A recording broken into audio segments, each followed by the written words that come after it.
So welcome back to my channel Concepts in Detail. I hope you all are doing good and my videos are helping you all.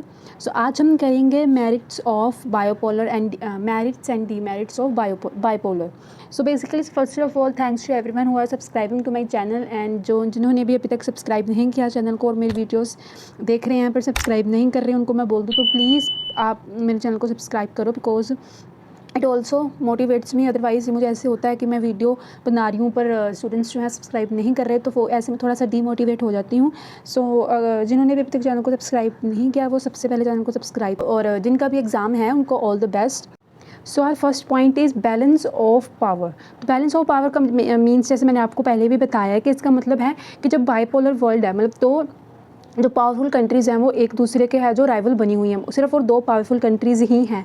तो इसका मतलब क्या होता है कि वहाँ पर क्या होगा जो बैलेंस ऑफ पावर रहेगी। मतलब जैसे मैंने आपको बैलेंस ऑफ पावर चैप्टर में भी बताया है कि जब ये दो कंट्रीज़ होती हैं दो पावरफुल कंट्रीज़ होती है तो उनमें जो है बैलेंस ऑफ पावर रहता है। ऐसा नहीं होता कि कभी भी एक कोई पावरफुल बन जाए और दूसरी ऐसे ही रह जाए, नहीं।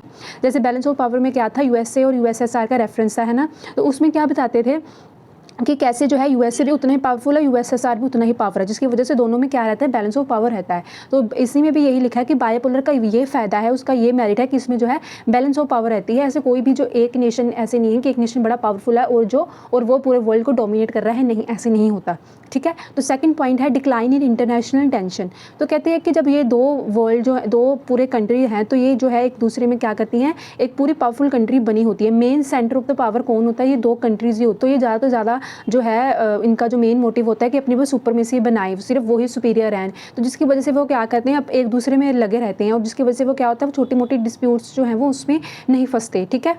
और उनका मेन ऑब्जेक्टिव क्या होता है, तो उनका मेन मोटिव उनका मेन ऑब्जेक्टिव यही होता है कि बस कि वो अपने जो इन्फ्लुएंस को इंक्रीज़ कर सके, ठीक है, अपने ब्लॉक को और एक्सपैंड कर सके। वैसे वो क्या करते हैं छोटी मोटी ये इंटरनेशनल डिस्प्यूट्स में वगैरह आके नहीं पड़ते, ठीक है, जिसकी वजह से वो बोलते हैं कि इंटरनेशनल लेवल पे इतनी ज़्यादा टेंशन नहीं रहती।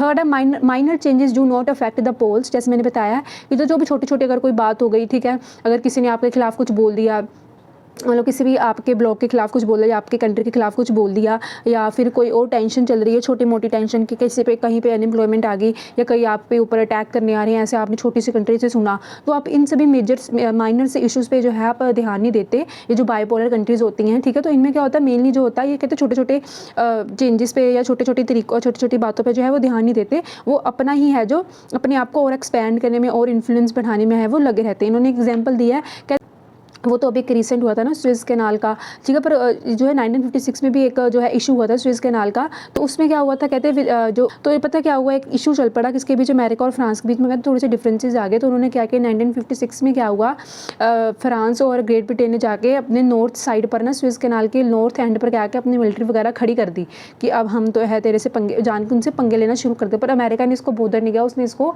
इग्नोर ही करना पसंद किया। क्योंकि मैंने बोला जैसे मैंने बताया है कि उनका मेन जो है फोकस होता है बस अपनी जो है इन्फ्लुएंस को इंक्रीज़ करना और ब्लॉक को और एक्सपेंड करना, ठीक है। Fourth point is useful for small and weak nation. तो ये जो स्मॉल और वीक नेशन होते हैं ना ये बड़ा ही फ़ायदा उठाते हैं बाइपोलर वर्ल्ड में। तो ये करते हैं कि फॉर एग्जाम्पल जैसे मैंने बोला कोई दो ग्रुप चल रहे हैं, ठीक है, दो ग्रुप चल रहे हैं, हम यूएसए और यूएसएसआर का ही रेफरेंस ले लेते हैं। तो ये दो ग्रुप चल रहे हैं यूएसए और यूएसएसआर, ठीक है, ये दो ग्रुप चल रहे हैं। तो आधे जो है वीक नेशन यूएसए के पार्ट फेवर में है, आधे जो है इसके ब्लॉक में है। तो कोई भी अगर फॉर एग्जांपल समझो मैं इंडिया ले लेती हूँ एग्जांपल, ऑल्दो जो इंडिया है वो नॉन लाइन मूवमेंट का पार्ट था बट स्टिल फॉर एग्जांपल मैं आपको इंडिया का एग्जांपल लेते हैं। फॉर एग्जांपल इंडिया जो है यूएसएसआर का पार्ट बन गया, तो इंडिया क्या करेगा, अब इंडिया बोलेगा कि मैं आपके ग्रुप में हूँ, आप मुझे इकोनॉमिकली थोड़ी हेल्प करो। तो इकोनॉमिकली भी हेल्प करेंगे, आप मुझे थोड़ा डिफेंस में भी हेल्प करो वरना मैं तो दूसरे ब्लॉक में जा रहा हूँ। तो वो भी हेल्प करेंगे क्योंकि वो हमारे ग्रुप में है, अब वो हमारा मेंबर है। तो हम पूरा ट्राई करेंगे है ना कि भी इंडिया जो है थोड़ा और डेवलप हो जाए। तो हम इंडिया जो है इसे इकोनॉमिकली हेल्प भी मांगेगा, डिफेंस के लिए हेल्प भी मांगेगा और उसकी हेल्प करना और उसको सिक्योरिटी देना ब्लॉक के लीडर, मेन ब्लॉक लीडर की जो है एक रिस्पॉन्सिबिलिटी होगी क्योंकि वो हमारा मेंबर बना हुआ है। तो इसकी वजह से इंडिया को कितना फ़ायदा हुआ है, सिर्फ ग्रुप का एक हिस्सा बन के, है ना। ऑल्दो जो है उसने दुश्मनी भी मोल ले ली पर उसको क्या मतलब है ना, उसको इतना फ़ायदा हो रहा है, ठीक है।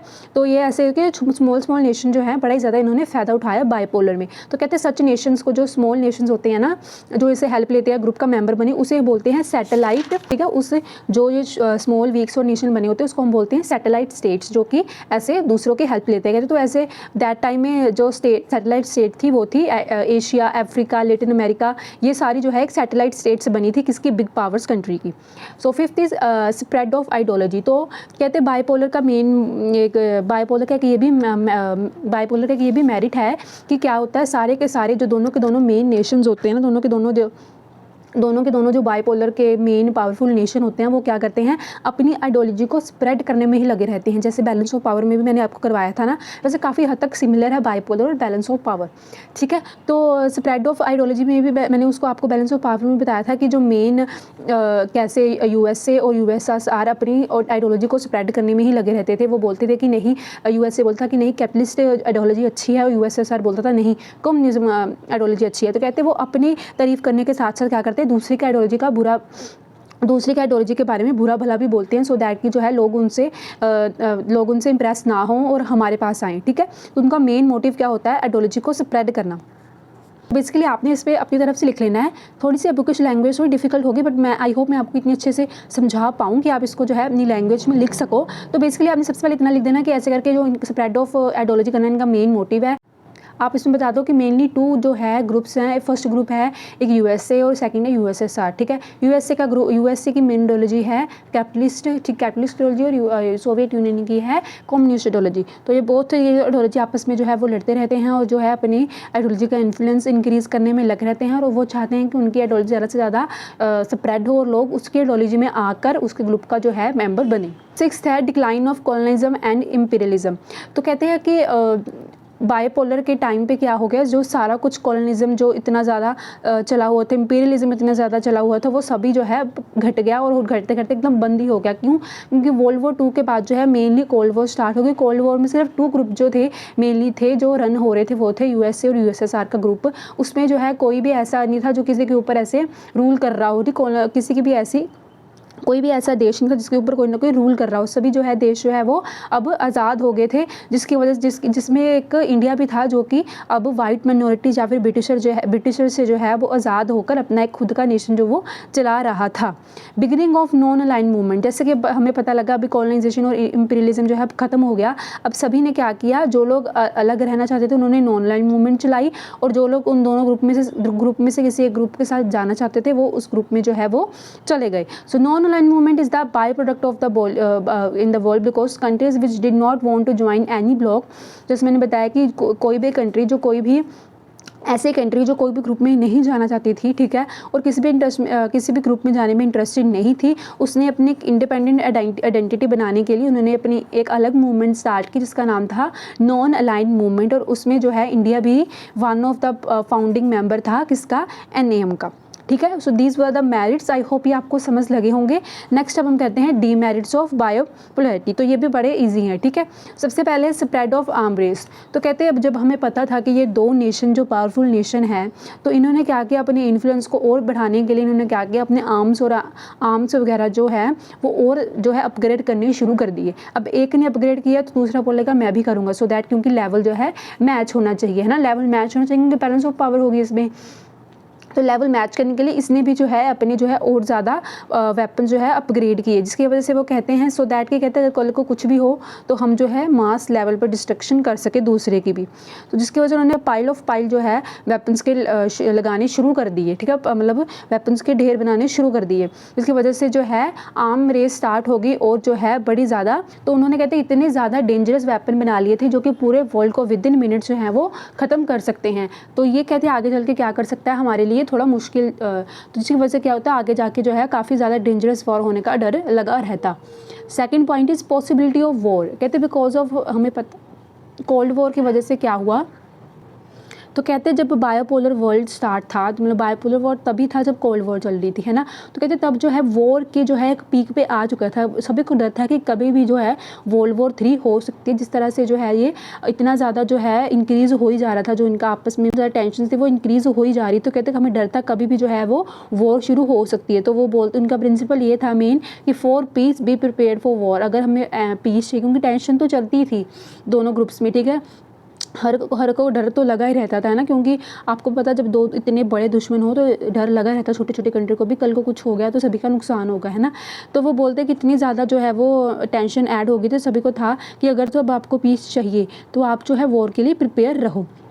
तो कहते हैं ऐसे इंसिडेंट्स में जो था कभी भी जो है पॉसिबिलिटी ऑफ वॉर अराइज हो सकती थी। थर्ड है ग्रोइंग मिसट्रस्ट, ठीक है। तो so third point is growing of mistrust. तो ये दोनों कंट्रीज़ क्या करती थी, अपने आप को ऊपर रखने के लिए वो क्या करती थी, दूसरे कंट्रीज़ में जाकर मिसट्रस्ट पैदा करती थी, सो दैट बाकी की जो कंट्रीज़ हैं वो दूसरे ग्रुप में जाके ऐड ना हो जाए। तो अगर होगी तो उनके ब्लॉक का जो इन्फ्लुएंस है वो कम हो जाएगा, इसलिए वो एक दूसरे के ऊपर काफ़ी सारे जो है एलिगेशंस वगैरह लगाते थे या कुछ ना कुछ बुरा बोलते थे, सो दैट कि जो है लोग उनसे जो है चिढ़ जाएँ और उनके पास ना जाएँ, ठीक है। सो एक दूसरे के लिए सस्पिशियसनेस जो है वो स्प्रेड करते थे, कि शक की भावना जो एक दूसरे पर स्प्रेड करते थे, सो दैट कि कल को ये जो उसके पास ना चला जाए। Fourth is greed for expansion. तो बोथ द कंट्रीज़ में क्या हो गया था, जो है ग्रीड, एक जो है अपने आप को एक्सपैंड करने का जो है वो लालच भर चुका था। वो चाहते थे कि जो वो ही उनका जो ब्लॉक है वो ही सबसे ज़्यादा जो है वो एक्सपैंड हो, दूसरे का ना हो। तो इसके लिए कहते वो एक हर कोई मीन जो है वो ट्राई करते थे, उनको अपना वेपन भी जो है काफ़ी ज़्यादा इंक्रीज़ किया, ठीक है, फाउल एफर्ट। तो वो कहते हैं उन्होंने हर फेयर एंड फाउल, हर कोई गलत और अच्छा काम किया, ताकि जो है उनका इन्फ्लुएंस जो है वो ज़्यादा से ज़्यादा स्प्रेड हो जाए, ठीक है, ताकि जो है ज़्यादा से ज़्यादा कंट्री उनके फेवर में आ जाए, सो दैट वो है क्या करे, वो ज़्यादा से ज़्यादा कंट्री उनके फेवर में आ जाए, सो दैट वो एक्सपैंड अपने आप को और ज़्यादा कर सके। उन्होंने कहते इनडायरेक्टली कहते हैं उन्होंने दोनों बिग पावर्स ने क्या किया, काफ़ी ज़्यादा एफर्ट्स लगाए, सो दैट कि जो है अपने वो मिशन में सक्सेसफुल हो जाए। Fifth point is tension in international environment. तो कहते जब इतना ज़्यादा काम ख़राब हो रहा था तो पूरे वर्ल्ड में टेंशन आ गई थी कि अब अगर वर्ल्ड वॉर थर्ड हो गई तो सबसे ज़्यादा काम ख़राब हो जाएगा बेचारी उन सब। कहते तो अगर जो है थर्ड वर्ल्ड, सभी को अब टेंशन आ गई थी कि इतना ज़्यादा काम ख़राब हो गया तो कभी भी है अब जो वर्ल्ड वॉर 3 जो हो सकता है, ये कोल्ड वॉर जो है अब वर्ल्ड वॉर में जो है अब चेंज हो जाएगी, और जो एंटायर वर्ल्ड जो है वो ऑलमोस्ट क्या करेगा, ख़त्म हो जाएगा। एंटायर वर्ल्ड जो है वो ऑलमोस्ट ख़त्म हो जाएगा। पूरे जो कहते कंट्री में है काले वॉर के काले बादल जो है वो छाने शुरू हो गए थे। तो इसकी वजह से उनको काफ़ी ज़्यादा है वो टेंशन रहती थी कि अगर ये वॉर हो गई तो पूरा जो वर्ल्ड है वो, उनको डर था कि पूरा जो वर्ल्ड है वो पूरा का पूरा जो है वो बर्बाद हो जाएगा, और वो इससे सेकेंड वर्ल्ड वॉर से भी और बड़ी और पावरफुल वॉर होगी, क्योंकि अब उनके पास बहुत ज़्यादा वेपन आ गए हैं जो कि बड़ा ही ज़्यादा मास डिस्ट्रक्शन कर सकते हैं। 6 इज़ न्यूक्लियर प्लोरीफिरेशन। तो अब क्या हुआ कि जैसे कि हमें पता है कि जब कहते 1945 में न्यूक्लियर बॉम्ब जो है उन्होंने फेंका हिरोशिमा और नागासाकी में, तो जो उनका है जो काफ़ी मास डिस्ट्रक्शन हुई। अब तब तो अमेरिका के पास चलो थे ही 2 ही न्यूक्लियर बॉम्ब थे, तो उसने दोनों ही फेंक दिए। ये बात जापान को नहीं पता थी, जापान को था कि शायद इसके पास और हो गए, इसलिए उसने सिलेंडर कर दिया। पर एक्चुअली में क्या हुआ, उनके पास 2 ही थे और उन्होंने 2 ही फेंके। उन्होंने बस डराया है कि दोबारा फेंकेंगे अगर तूने ये सिलेंडर नहीं किया, पर उसने सिलेंडर कर दिया। ये बात उसको बाद में पता चली कि इसके पास अमेरिका के पास सिर्फ 2 ही न्यूक्लियर बॉम्ब थे। तो सोचो अब तो इनके पास कितने ज़्यादा बॉम्ब थे, और उन्होंने कहते अकेले न्यूक्लियर बॉम्ब नहीं बनाए, उन्होंने हाइड्रोजन बॉम्ब भी बना दिए, neutron bomb, chemical biological weapons भी बना दिए, जो कि क्वाइट मोर डेंजरस थे, ठीक है। और भी जो वो डेंजरस थे, तो उनको था कि अगर ये जो है वॉर होगी तो इनके अपने सारे जो इनके पास इतने न्यूक्लियर वेपन्स है वो और भी ज़्यादा काम ख़राब करेंगे। कहते हर एक कंट्री ने जो था ऑलमोस्ट जो है न्यूक्लियर वेपन बनाने स्टार्ट कर दिए थे। उनको था कि न्यूक्लियर अगर हमारे पास अगर न्यूक्लियर बॉम्ब होंगे तो कल को हमारे ऊपर अटैक नहीं होगा, क्योंकि उनको भी पता है ना कि अगर इस पर अटैक होगा तो हम पे भी अटैक हो जाएगा, है ना। तो इसलिए कहते हैं विद इन शॉर्ट स्पैम सभी कंट्रीज़ ने जो है, जैसे ही वर्ल्ड वॉर ख़त्म हुई सभी ने जो है न्यूक्लियर बॉम्ब बना दिए। Even in Russia, Great Britain, France, China, इन सभी ने जो है न्यूक्लियर बॉम्ब बना दिए। और होली क्या किया, सभी ने जो इंडिया, पाकिस्तान, छोटी मोटी कंट्रीज़ ने भी जो है ले देकर ये जो न्यूक्लियर बॉम्ब बना दिया। तो बेसिकली बस यही था। So that is it for today's video. यही था हमारे merits and demerits of bipolar world. अब हम नेक्स्ट वीडियो में करेंगे मल्टीपोलर सिस्टम, ये भी बड़ा इजी है। So that's it for today's video. So I hope ये आपको सभी को समझ लगा होगा, एंड वीडियो को लाइक करना और शेयर करना मत भूलना, और चैनल को सब्सक्राइब भी कर लेना।